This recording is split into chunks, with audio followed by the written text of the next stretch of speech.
God has prepared for us. Tayo po ay we are in the front or we are in the door of that great blessing. Sa mga pinag-aralan po natin sa nagdaang mga linggo, nadarama po natin na may ginagawang bagong bagay ang Panginoon sa ating buhay at sa ating kalipunan. At ito po ay tunay at nararamdaman natin at ito po ay magaganap. But today, ngayong pong umaga, ay meron pong hinahanap ang Panginoon. At tayo po'y manampalataya na sa umaga nito, mula sa araw na ito, ay matatagpuan ng Panginoon ang kanyang hinahanap sa bawat isa sa atin upang ang kanyang dakilang gagawin sa ating buhay, sa ating sambayan, sa ating kalipunan bilang simbahan ay magaganap. Tayo po'y pumapasok sa isang bagong taon. Amen. Amen. Amen. Nagpasalamat po tayo that God sees us through the years 2023 and at the same way God is going to see us through greater than the past years because God is doing a new thing sa ating buhay, sa ating sambayan, at sa ating buong kalipunan bilang mananampalataya. Amen! Amen! Hallelujah! Dapat po tayo maging expectant. Tayo po meron pong hinahangal. Meron po tayong pinananampalatayanan na bagong bagay na gagawin ng Diyos sa ating mga buhay. Dahil bawat araw po, ay dapat meron tayong nauunawaan, meron tayong natatanggap, meron tayong nagagawa na bagong bagay para for the glory of God. Amen. Sa nagdaan pong mga pagtuturo ng ating pastor, ay magkakaroon ako ng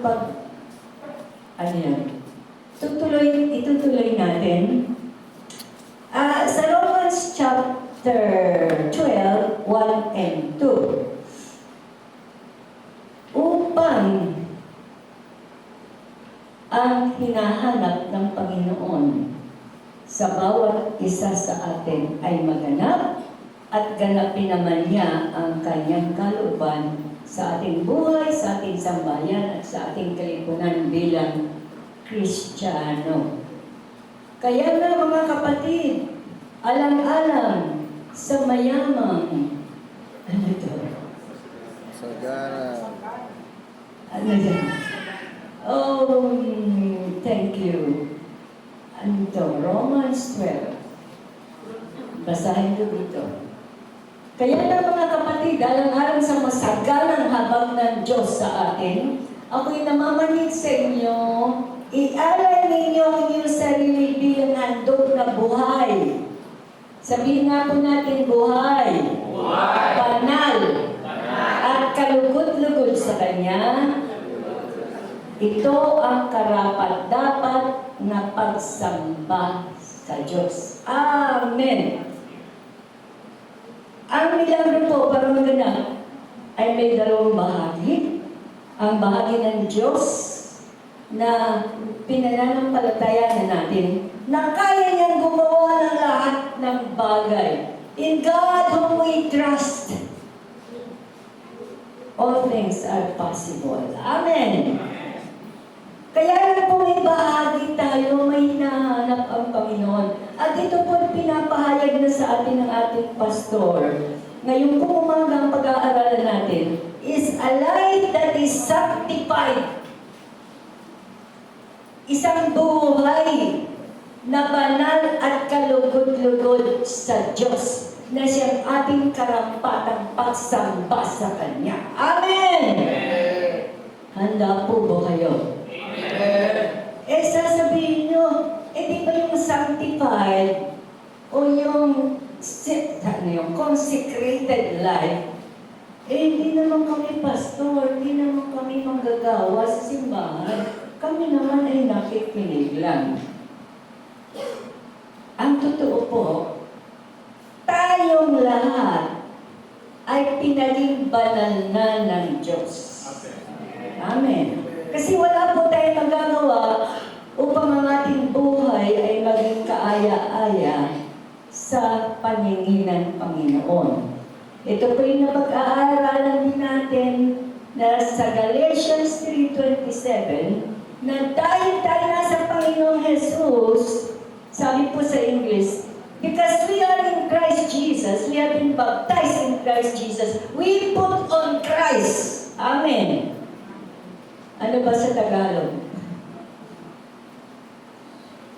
Ang ating pong buhay ay pinaging banal na ng Panginoon at tayo po'y binihisan na ng katuwiran ng Panginoong Jesus. 27. Sapagkat ang lahat ng nabautismohan kay Kristo ay pinananahanan ni Kristo. Sabi po sa English, we have put on Christ. Amen. Ibig sabihin, ang ating pong ibinihis na sa atin ng Ama. Inalis na yung ating damit na gusgusin at marumi at mabaho dala ng kasalanan. At ibinihis na sa atin ang katuwiran, kabanalan ng Panginoong Heso Kristo. Ang kailangan lamang po natin at ang siya nating pag-aaralan ngayon is how we will live according to that kalugod-lugod at banal na buhay na ibinigay na niya sa atin. Amen! Maliwanag po ba? Amen. Nakahanda na po ba tayo? Because everything that we need in this life to live a holy and righteous and sanctified, consecrated life ay ipinagkaloob na ng Panginoon. Kasi po ang ating Diyos, alalahanin natin, at huwag natin kakalimutan, hindi po niya tayo uutusan o bibigyan ng trabaho na hindi muna niya tayo biniyayaan ng lahat ng kailangan natin sa trabaho yun upang ating masunod. Amen. Sa English po, sinasabi, God will not bring us to a place where He cannot reach His hand upon us. Hallelujah! At ito po ang hinahangat at hinihintay ng Panginoon sa atin upang yung ating pinananampalatayanan, the great move of God in our lives, in our family, and in our church will happen this day. Amen. Mahina pa rin po ang amin. Mamaya po, matatapos o mabubuon natin itong ating pag-uusap at pag-aaral at magiging maliwanag sa magitan ng salita ng Diyos. Okay, sinasabi natin na hindi naman ako pastor, hindi naman ako ordained, hindi naman ako minister. Eh di tama na lang yung upo lang ako ng upo. Lagi naman ako nandyan eh. Merkulis, nandyan ako. Biyernes, nandyan ako. Linggo, nandyan ako. O, ano pang kailangan? Hindi naman ako kailangan na tumayo dyan sa harapan at magbigay ng ilang oras para magsalita. Tama na ako nakaupo lang dito. Ang sinasabi po sa Santiago 1, oo, it's okay na tayo ay nakikinig ng salita ng Diyos. Ano yan? Namumuhay kayo ayon sa salita ng Diyos. Kung ito'y pinapakinggan lamang yan, ngunit hindi isinasagawa, dinadayan ninyo ang inyong sarili. Amen. Bakit po nasabi ito sa aklat ni Santiago? Dahil lahat po tayo, naniniwala tayo o hindi, tayo, we are born leaders. Sabihin nga po niya, leaders. Leaders. Halimbawa po sa ating sambahayan, nanay o tatay o ate o kuya, tayo po may mga panahon na tayo nagtuturo, tayo ay tumutulong, tayo ay nag-aalaga. Di po ba?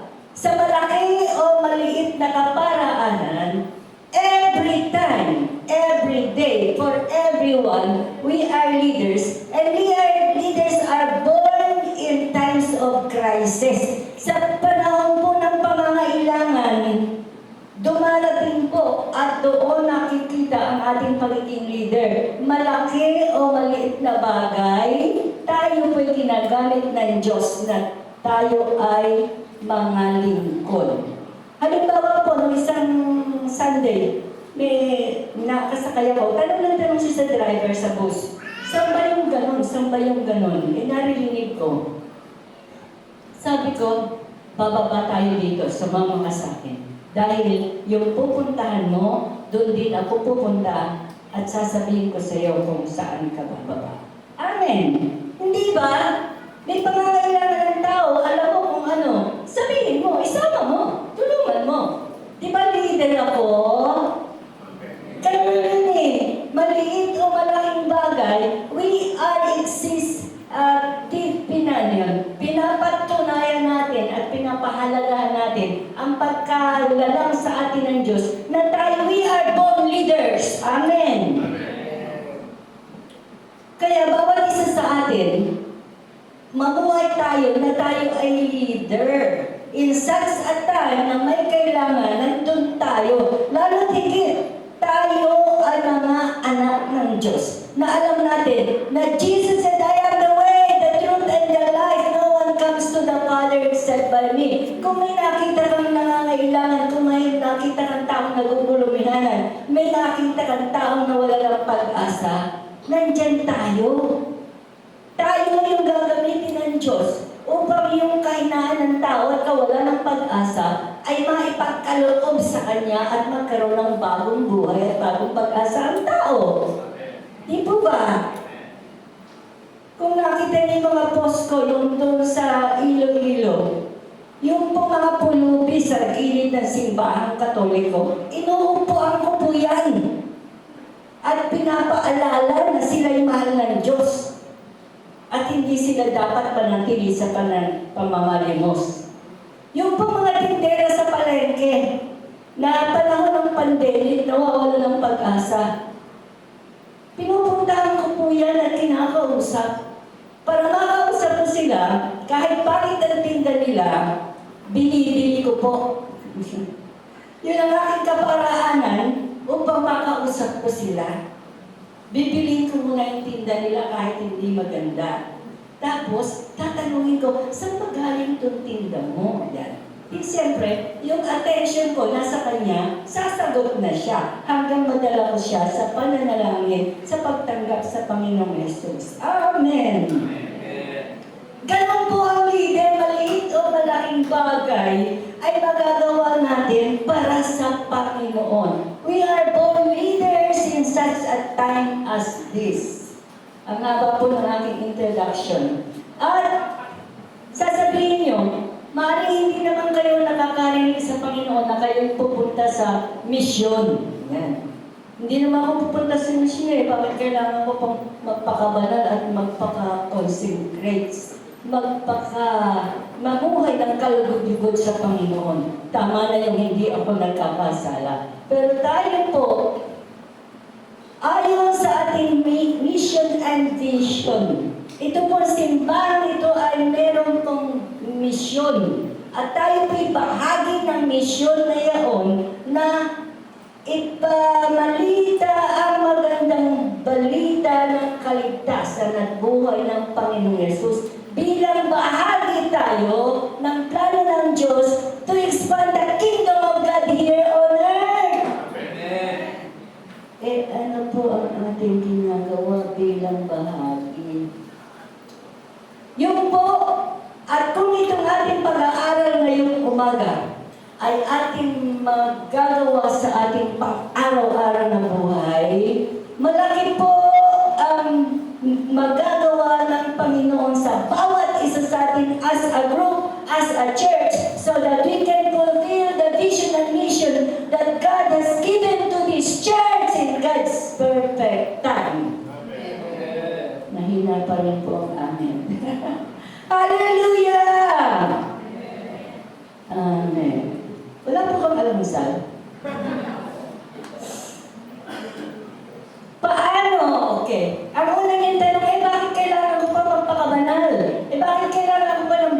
kalugod-lugod sa Panginoon. Lagi na mga akong present sa simbahan. Tama na yun.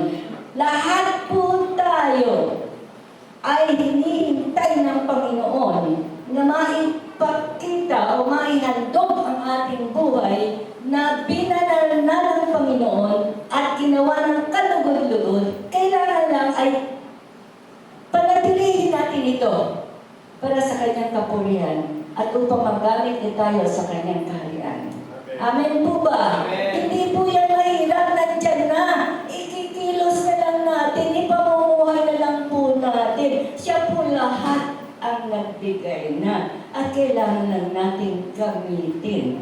Ngayon po umaga, kailangan maunawa natin. Ngayon sabi mo, Pastora, paano ba yung mamuhay ng kalugod-lugod at mamuhay ng banal? Sa aklat po ni Joshua, ay mapapag-aralan natin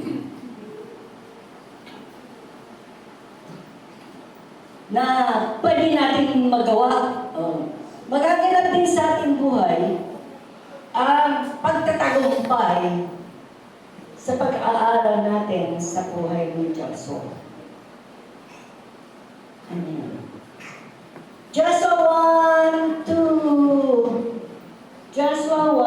to 5. Una muna, 1. Maagang-maaga pa'y gumising na si Joshua at ang buong Israel. Umalis sila sa Zion, patungong Ilog Jordan, at nagkampo sila sa pampang nito bago tumawid. Amen! Ang isa pong bahagi ng buhay ni Joshua na pinapahayag sa atin, siya po ay maagang-maaga na kumilos. Sino po ba dito gumigising ng alas 3 ng madaling araw? O alas 4? Sabi po sa research, ang mga matagumpay na tao at mga mayaman na tao ay gumigising. Sa interview po, sa mga mayaman, sa mga successful na tao, ay isang bagay ang nangingibabaw. They woke up early in the morning. Makikita din po natin ito sa Biblia. Itong pinapag-alalan natin, i-focus natin kay Joshua. Maagang-maaga pa. Sabihin nga po natin, maagang-maaga pa.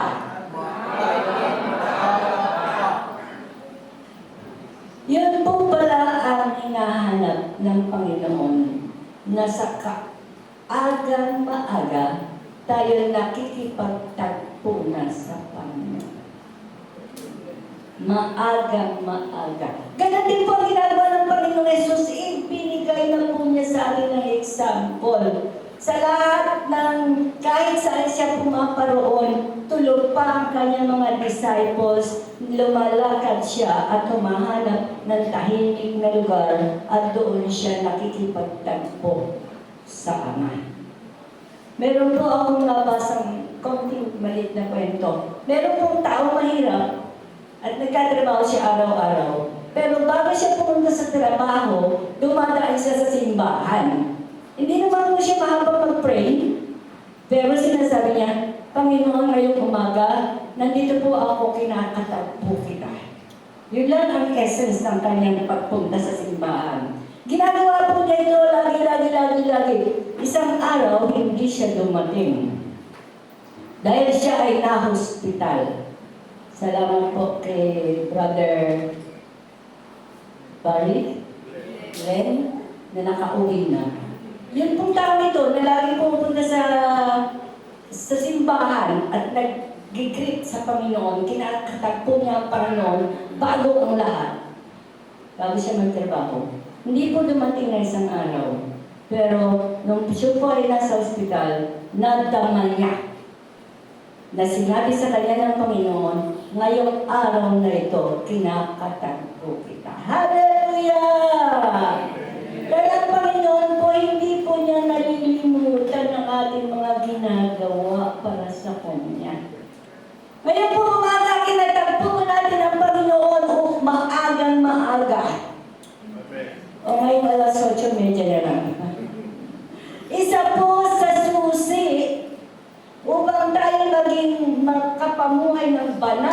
kalugod-lugod sa Panginoon, gayahin natin ang Panginoong Jesus na maagang-maaga siya ay lumalakad sa isang tahimik na lugar at kinakatagpo niya ang Ama. Kung ang Panginoong Jesus ay kinakailangan katagpuin ng Ama sa umagang-umaga, samantalang siya ay anak na ng Diyos, how much more tayo? Na tayo talagang nangangailangan tayo ng patnubay at gabay at lakas ng Ama upang tayo makapagpatuloy sa araw-araw. Amen po ba? We have to meet God early in the morning. Yan po ang una nating puntos. Dahil pastora, puro experiences naman, puro kwento naman yung sinasabi mo. Pero ito po ay nasa Biblia. Sabi po sa Proverbs 20:13. Proverbs 20:13. Kaunting tulog, bahagyang idlip, sandaling pahinga, at paghalukip-kip. Ano to Ano pa? Sabi sa English, do not love sleep. Ano to? Proverbs 6:10 pa yan, no? Matutulog ka na matutulog at ikay maghihirap, ngunit maganda ang iyong bukas kung ikay nagsisikap. Amen! Sabi po sa English, sa Proverbs 20:13, love not sleep. Huwag mong mahalin o huwag mong bigyan ng masyadong halaga o oras ang pagtulog. Kahit kung ikaw ay laging matutulog, yun ang magdadala sa iyo sa kahirapan. Yun din po ang sinasabi sa Proverbs 6:10. Proverbs 6:10. Kaunting tulog, bahagyang idlip, sandaling pamamahinga at paghalukip-kip. Ito po palang katawan natin ay nagsasaad ng mensahe sa bawat kilos natin. Hindi man po tayo nagsasalita ng masama o pinapahayag natin ang ating kawalang tiwala o pananampalataya sa Diyos. But if we sleep and slumber, a little folding of hands and a little sleep ay magbibigay sa atin ng kahirapan. Kaya po kailangan maaga-maaga, hallelujah, nasa Biblia po yan, na hindi tayo manatili sa pagkakatulog at paghalukip-kip. Ibig sabihin wala tayong pinaplanong gawin sa umaga, pag-gising natin. Ito po'y magdadala sa atin sa kahirapan. Di ba? Nasa Biblia po. Settle na tayo doon. Okay. Sa panahon po ni Joshua, kaya natin ito pinapag-aralan. Una po, si Joshua ay kanang kamay ni Moses. Siya po ay volunteer, helper, minister na tumutulong kay Moses. Ito po, i-join ko yung sinasabi ni Pastor sa kanyang pangangaral sa atin. Si Joshua po ay laging nakasabay, laging nakatabi, laging nakahandang tumulong kay Moses. Ibig po sabihin, yung espiritu na gumagabay kay Moses ay siya yung espiritu na nananahan at gumagabay kay Joshua. Di ba na ipahayag sa atin ni Pastor? You have to catch the spirit of your pastor. So we can work together in harmony and fulfill the plans and purposes of God for us and fulfill the mission and the vision of our church. We have to catch the spirit of our pastor. Amen! Amen. Ganyan po ang nangyari kay Joshua. Kaya po si Joshua, namatay si Moses, ay nagpahayag ang Panginoon sa kanya. Napatay na si Moses, tumayo ka, at ikaw ay aking gagabayan. Kung paanong ako ay sumama kay Moses, ganun din naman ako ay sasama sa iyo. Amen! Hallelujah! Ganun din po tayo kahit nakaupo lang tayo dyan, tumutulong kay Pastor. Ang totoo po niyan, I am amazed. Ako po yung nagugulat, ako po yung natutuwa. Dahil ang bawat isa po sa atin, hindi na kailangan utusan. Especially pag may affair tayo o may family day. Kahit assistant pastor, nagbibigbig ng lamesa. Nagbibignig ng kinainan at nagsisilbi sa bawat isa. Hallelujah! That is the spirit that you have got in the spirit of our leader. Kaya tayo po ay future Joshua of the Word of God Christian Fellowship. So, sa buhay po ni Joshua ay may 3 milagrong naganap sa kanyang pag-leader. Una po ay pagtawid nila sa dagat Jordan. Ang Jordan po sa panahon na yon ay bahang-baha.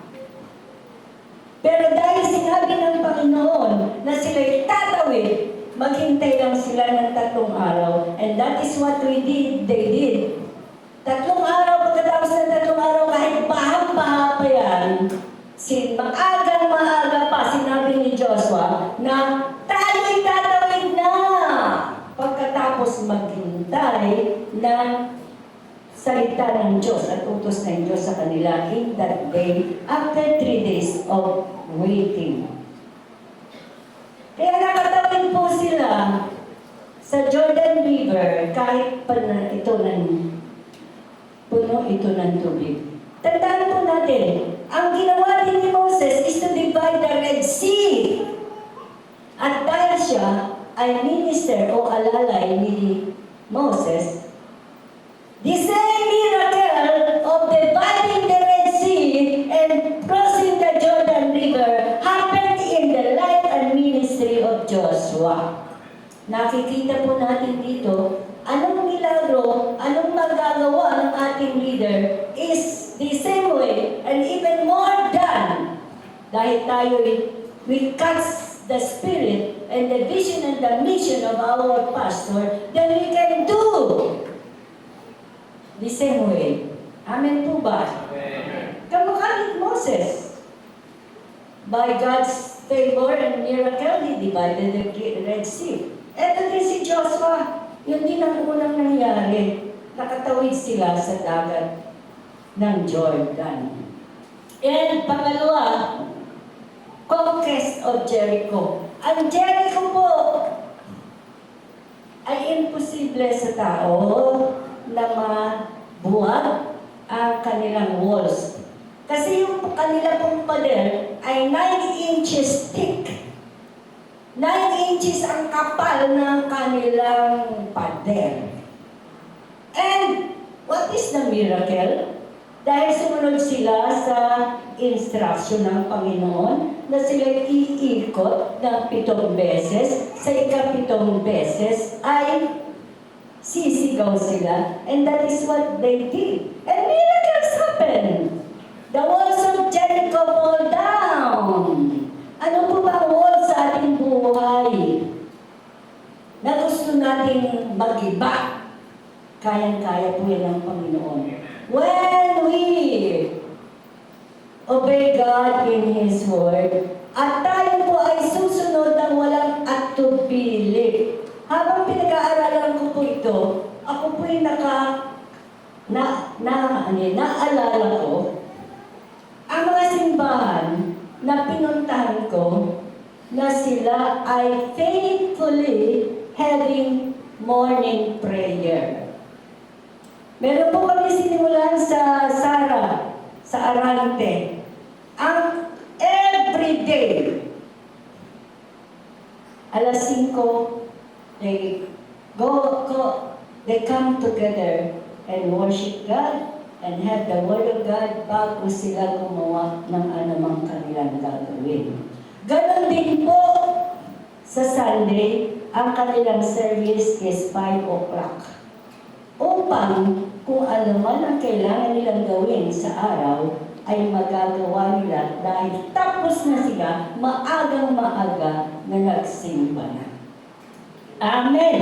At doon po sa sala, wala po kami hinihinga ng tulong, wala pong sumusuporta sa kanila na nagsasabing nangangako. Pero sa pasimula po ng aming ministry doon, ay meron kaming inampon na lalaki na na-trauma sa Japan. Ang sabi po ng counselor, pwede na siyang iuwi sa Pilipinas, pero huwag iuwi sa kanilang bahay dahil ang problema na naging traumatic siya ay nasa kanilang bahay. So, inirekomenda po sa akin na dalhin ko sa Iloilo. Eh, yung po simbahan natin na yun, nagsimula sa Bahay Kubo, ay nasa bundok. Sa bagay, isang bundok na kaahon ninyo. Tapos may dalawang pang bundok na mataas. Doon galing ang mga sinisimba. Bumababa sila ng dalawang bundok para makarating sa simbahan. Sa magandang bilis na katapusan ng kwento natin.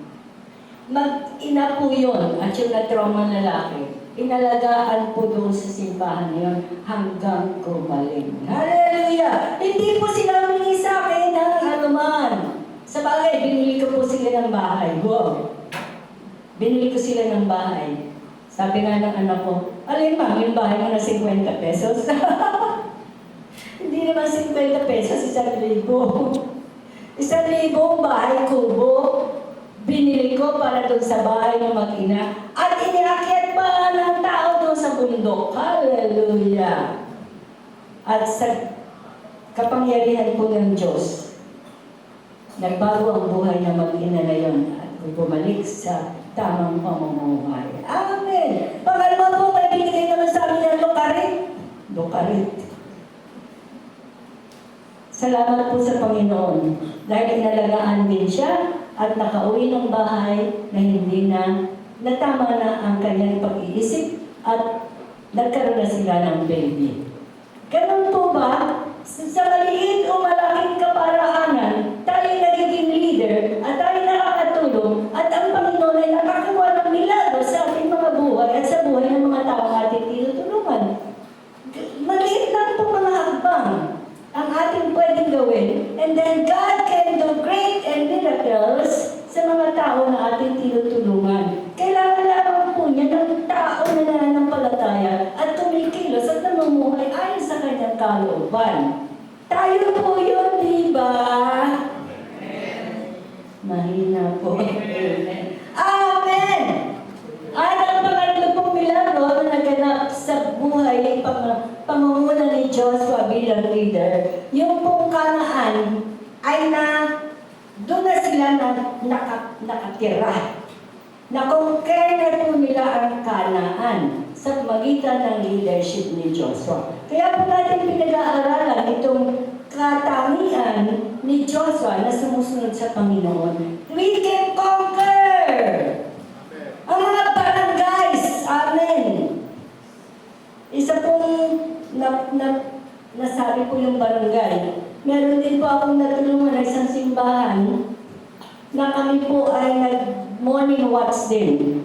Yung po lakad namin mula sa bahay niya, siguro hanggang doon sa patindig araw. Araw-araw bago po mag-alas 5 upang dumating kami sa simbahan ng alas 5 at kami makapag-morning watch. At dahil po doon sa pinasimulan namin morning watch, yung pong barangay doon, pinagamit sa amin at kami pinag-crusade. Hallelujah! Yung po ba, God is opening doors! When we obey God and move according to His plan and purpose. Hindi na po tayo maghihirap. Sa Panginoon po may GPS tayo. When we move in obedience to God, when our hearts are sanctified and consecrated unto Him, ang pintuan po ay nagbubukas. At tayo hakbang na lang, papasok at kikilos for His glory and for His honor. Magaganda po. And the vision and mission of this church to be a part of great evangelization so that the kingdom of God will come on earth, will happen. Doon po sa ating sa Joshua chapter 1 at chapter 3 verse 5. Bakit ko po buong tapang na pinapahayag ito? Dahil sabi ng Panginoon, you have to sanctify yourself because tomorrow, God will do great things. Amen. Tomorrow, yung pong tomorrow na sinasabi ng Panginoon para sa atin, ito po yung ngayon. At tomorrow is today. Amen. Mahina pa rin po ang amen. At tomorrow is today. Amen. Kaya po kailangan ng Panginoon ang sanctified and consecrated life so that He can open the GPS for us.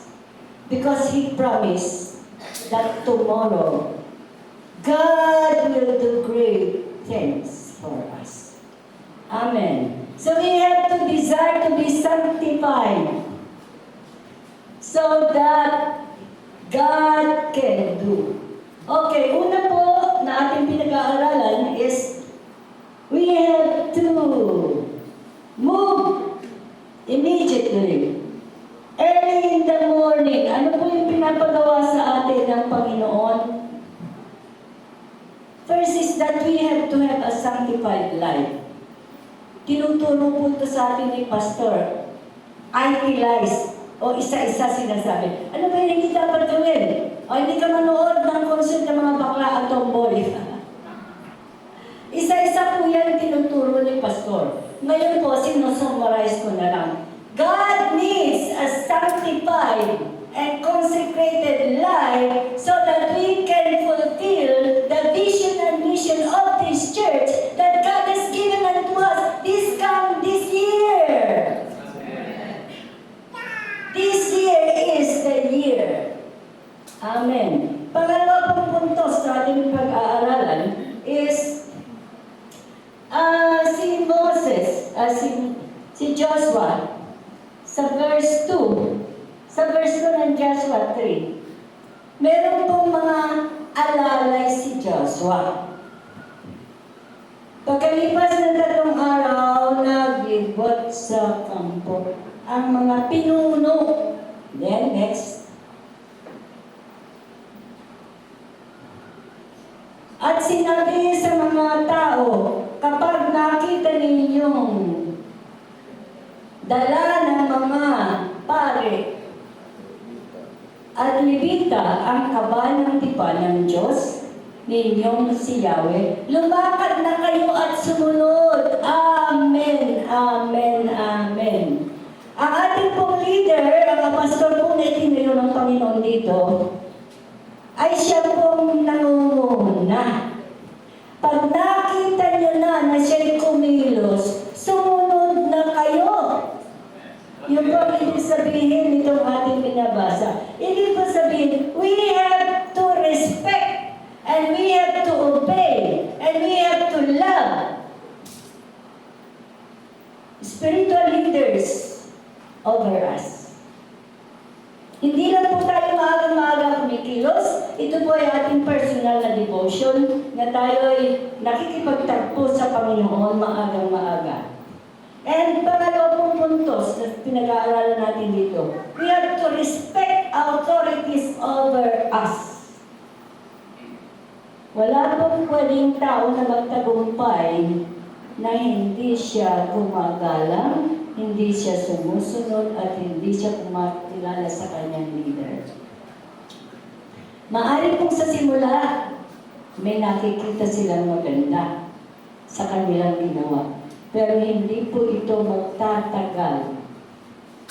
At makikita natin ang bunga ng kanilang hindi pagsunod sa pinuno ng kanilang kinapimpilangan. We have to respect. Ito lang po nangyari kay Moses Sa Exodus chapter 17 verse 12. Sila po'y nakikipaglaban sa Amalekite at si Moses po ay pagod na. Nangangalay na po ang binti. At ang kamay niya habang nakataas, nananalo ang mga Jews, ang mga Israelita.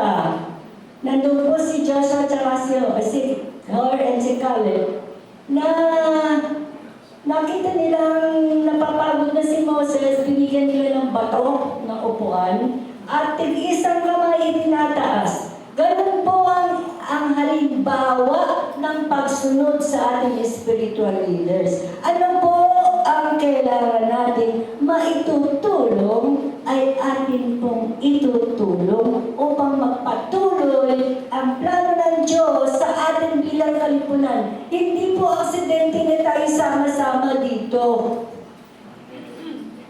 Ang totoo po,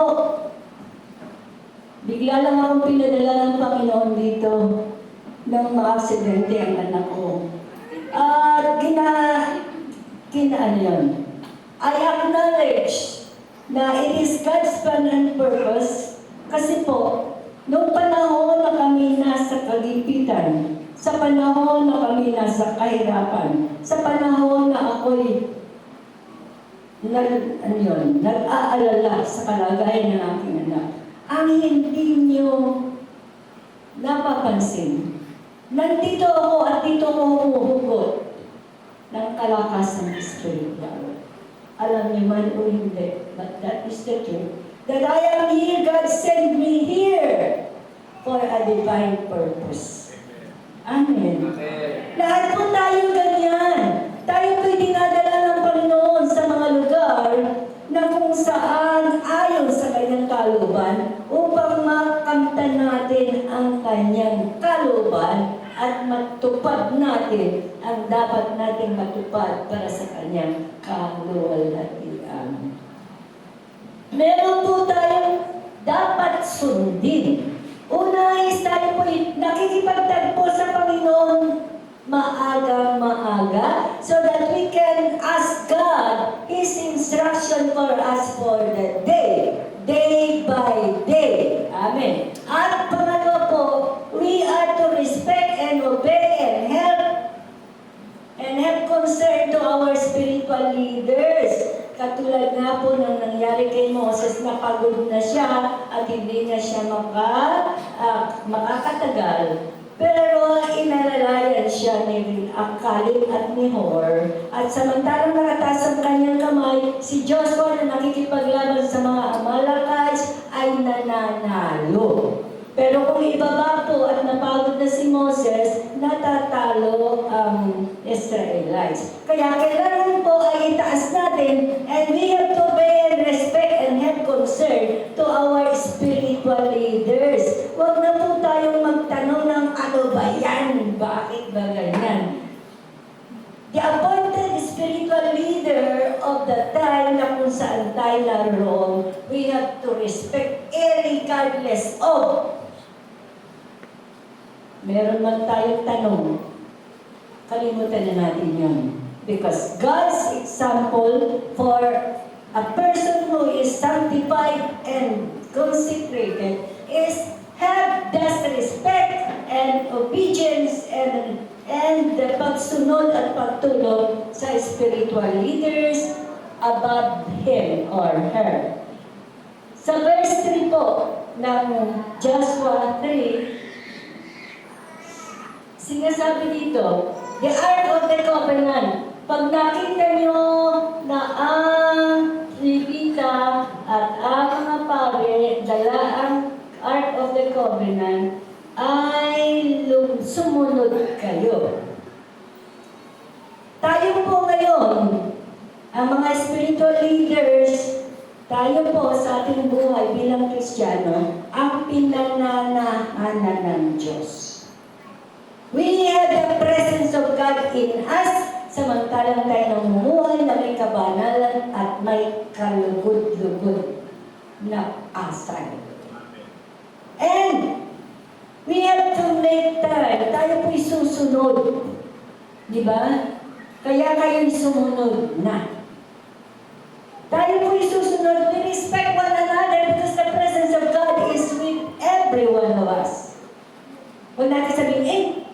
jeepney evangelism yun.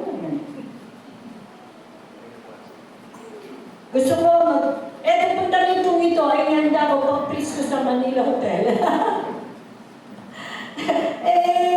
Wala pa po yung Manila Hotel na invitation. Dito ang Manila Hotel natin, di ba? The same God, in the presence of one God, we can dress the kind of dress that we want to wear for God's glory and for God's honor. So we have to spend our time in the presence of God, and at the same way, we respect the presence of God in the life of every one of us. Kasi po, mag-aalala natin, ano bang ibig sabihin ng presence of God in us? Sa verse 4, when we receive instruction from our spiritual leaders, we have to go with them and experience God. Ang ating kahit po tayo mas marunong at mas powerful o mas mayaman kaysa sa ating leader, sa ating palagay, hindi po dapat natin itong ipagmayabang. We have to follow. Sabi dito, sumunod na. Susunod na tayo. When we saw the presence of God, the Ark of the Covenant, na dala ng mga Levita at ng mga pare, tayo po ilalakad na at tayo isusunod. Tayo po isusunod, hindi po tayo gagawa ng sarili nating daan.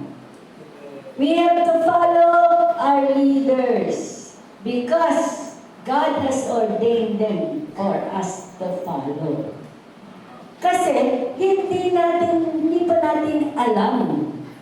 Ano ba sinasabi ng leader natin na ating patutunguhan at mga specific plans? We don't know yet, but the leader knows the what to follow. Amen. Tayo po susunod sa ating spiritual leader na binigay sa atin sa ating kapanahunan. Because we have never, sabi po sa Joshua 4, chapter 3, verse 4, because we have not gone this way before. Hindi pa natin alam. Hindi pa natin nadaanan ito. So we have to be guided by our spiritual leaders, and we have to obey, and we have to follow, and we have to respect. Di po ba? Kasi siya po ang binibigyan ng Diyos ng GPS. Kamukha po ni Abraham. Nang sabihin ng Panginoon, get out of your country. May tinanong ba si Abraham? Hindi siya nagtanong na, saan ako pupunta, Panginoon? Paano? At magkano? At blah, blah, blah, blah. Wala. In his faith, he obeyed God. Hindi pa po uso ang GPS dito sa lupa. May GPS na po tayo. Ako po kahit ngayon, pinagninilayan ko ang kabutihan ng Panginoon na ginawa niya sa amin nung kami pumunta at nanatili sa Thailand for 14 long years. Truly, God is so amazing. Dahil, totoo po, nakagraduate ako sa Asian Center for Missions. And Asian Center for Missions, meron pong opisina sa Bangkok, meron pong opisina sa Chiang Mai.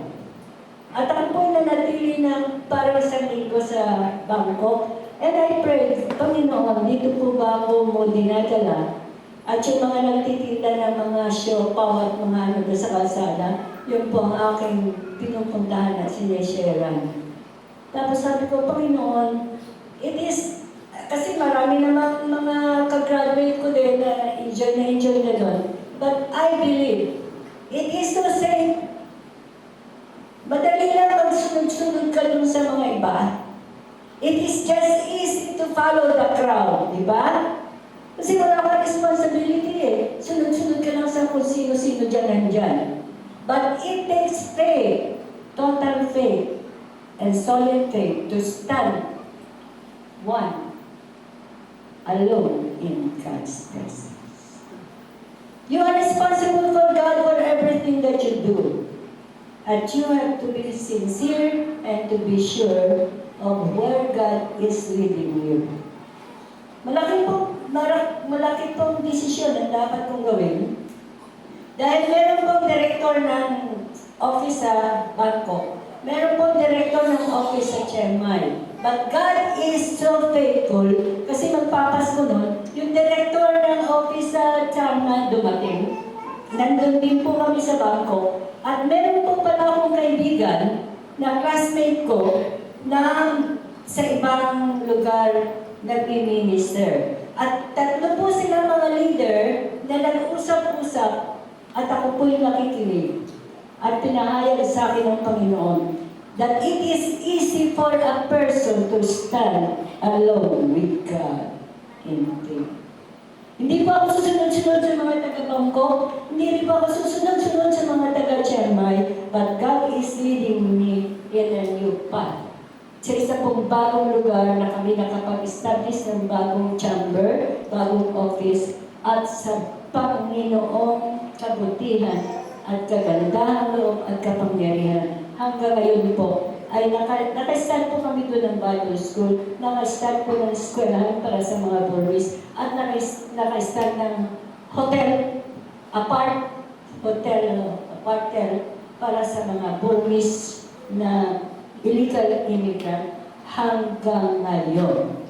Hallelujah! So where God is leading you to the path, be there. Even you are alone.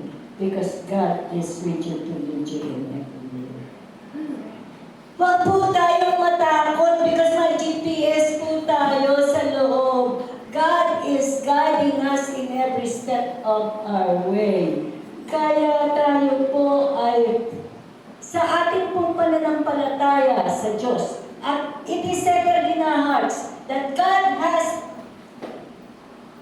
consecrated us and sanctified us with the Holy Spirit dwelling in us. Di po ba? Ngayon, yung po ating pananampalataya sa lahat ng pangako ng Diyos, ito po ang nakikipag-ugnay sa atin, ang ating pong faith in our hearts, at sa kapangyarihan ng Diyos. Ito po ang nakikipag-ugnayan upang ang kalooban ng Diyos na dapat maganap natin individually and corporately as a church will happen. Yung pong faith natin ang nag-uugnay sa atin, sa Diyos, upang magawa natin ang lahat ng bagay na pinapagawa niya sa atin. At makikita natin that the impossible things becomes possible because we obey God. Tumigising tayo ng maaga-maaga at nakikipag-usap sa Panginoon. And then we follow our spiritual leaders, obey and help and respect. And we spend time to hear from God. Kasi hindi natin alam what will happen tomorrow. We don't know. But we are in faith in God, believing that God is guiding us in every step of our way. Tayo ilalakad. Kahit hindi natin, we can go to the unknown. Meron pong unknown. Nasamantalang tayo may pananampalatayang kumikilos, those unknown become real to us as what we can see in our natural eyes.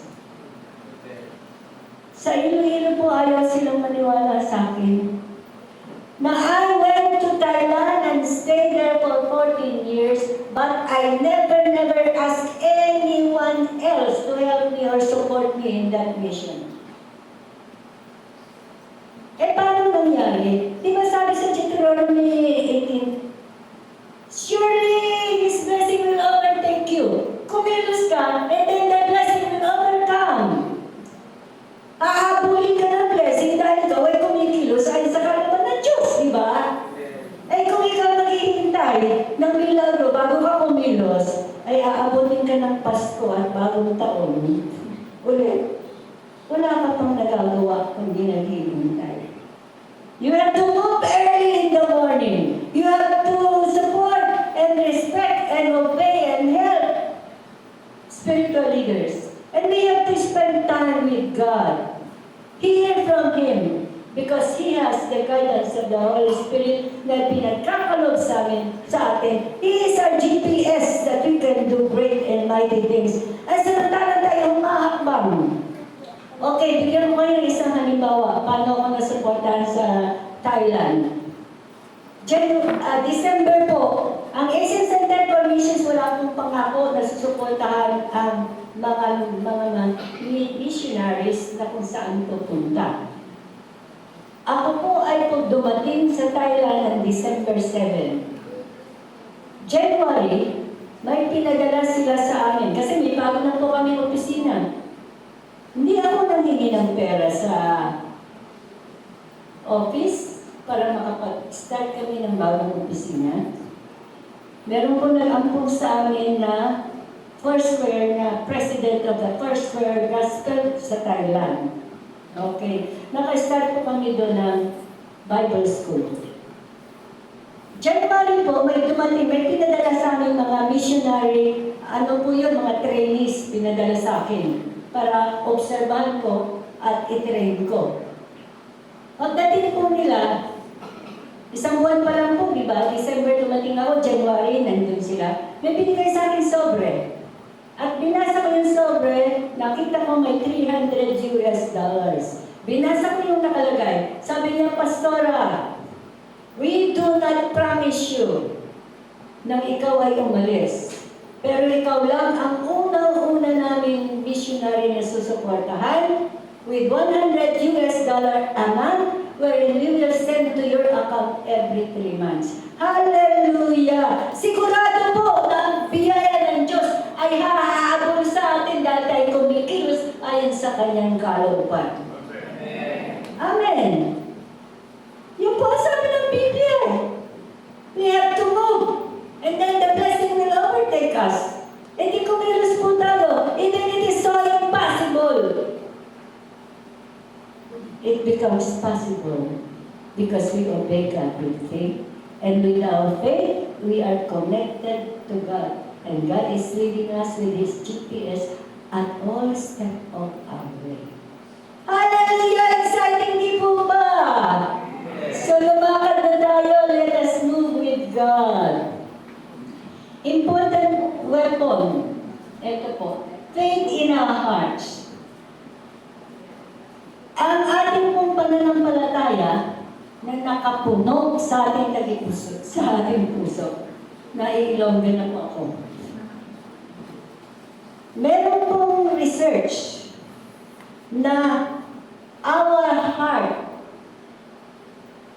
is the most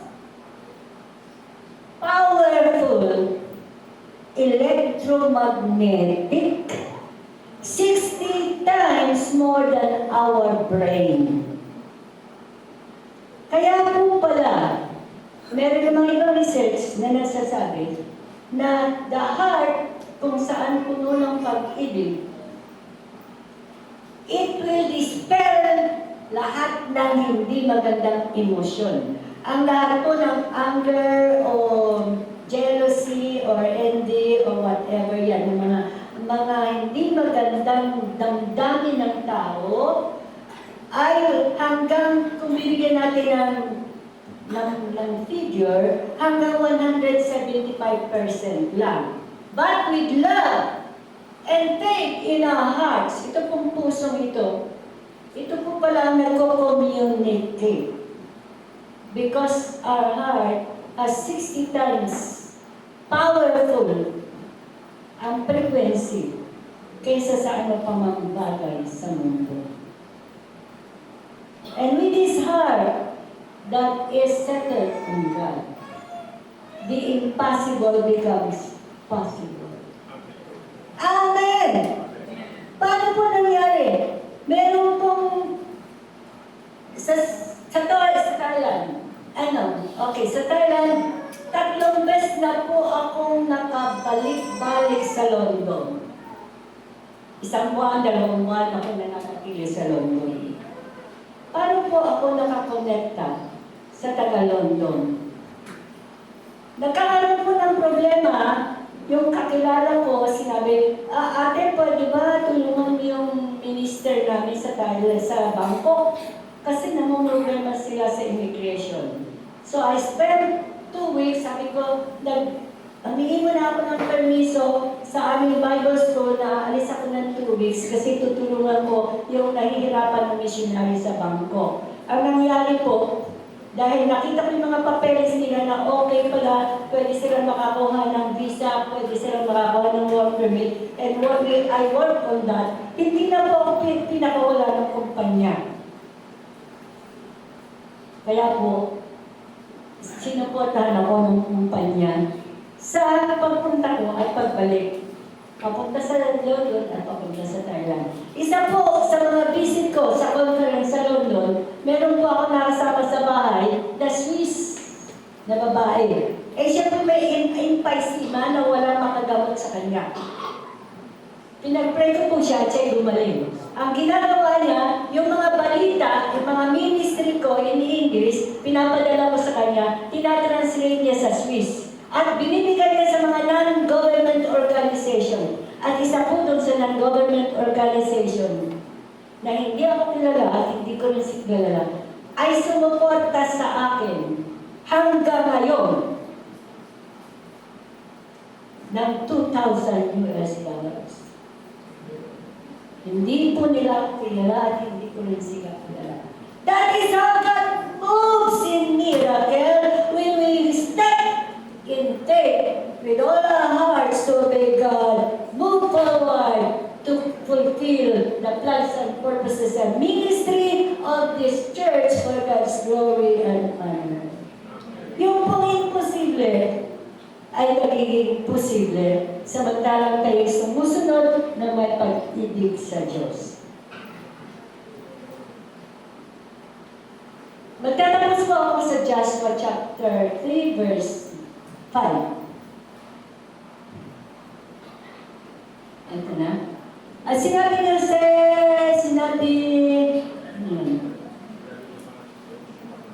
Jose sa mga tao, linisin niyo ang inyong sarili sapagkat, ito po ang ating take home.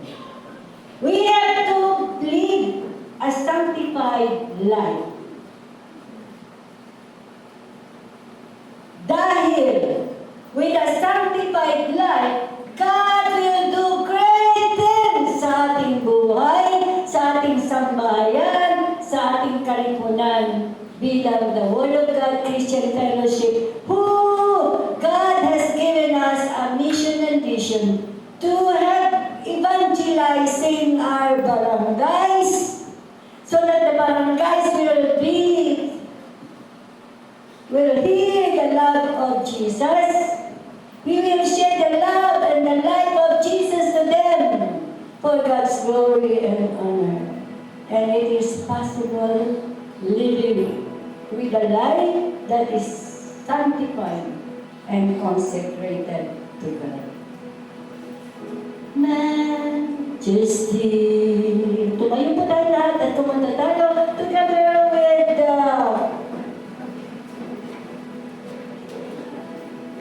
worship leader. Worship His Majesty.